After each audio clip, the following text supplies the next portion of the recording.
Bas bakayım marşa.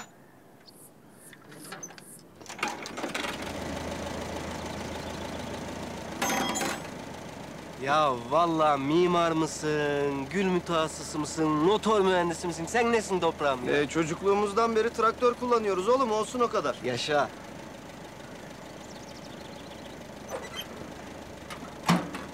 Kemal, al götür.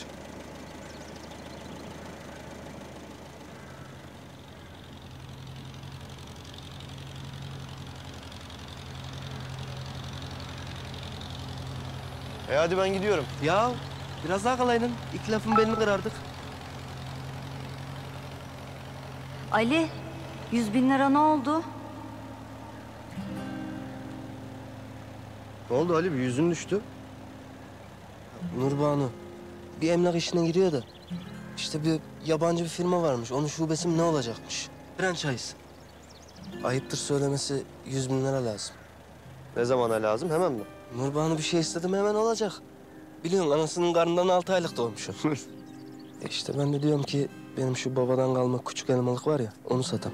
Yok, olmaz, sakın satma Ali. Baba yadigarı orası sana. Ben veririm o parayı size. Yok vallahi olmaz toprağım. Seni bu işe karıştırmam vallahi. Ali, oğlum Nurbanu da sen de benim kardeşimsiniz.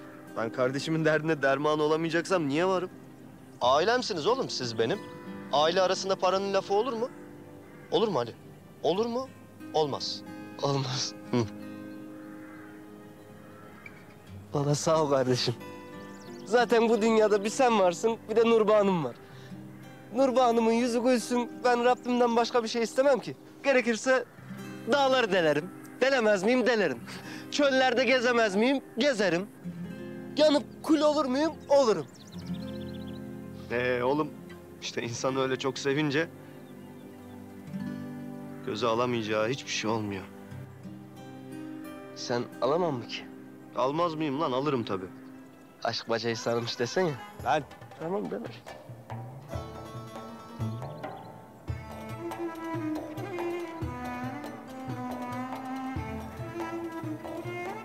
Alo Nurban'ım. Nakit işi tamam. Sen rahat rahat işin sana ol, evimin direği ol kadınım. Aşkım, buldun mu gerçekten? Ya sen istersin de ben bulamaz mıyım? Bulurum. Aşkım, çok mutluyum şu anda. Hatta mutluluktan havaları uçuyorum Ali. Aşkım. Tamam, sakinim. Tamam, aşkım ben de şimdi bahsettiğim kadın vardı ya firmanın yöneticisi.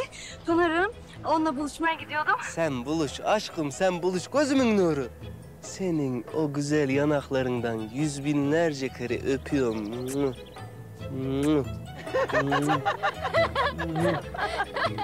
Ali, bana bak daha nikah düğün yok, cıvıma hemen. Anladım aşkım. Akşam konuşuruz. Ne gülüyorsunuz kız? Özel. Hadi işinize bakın.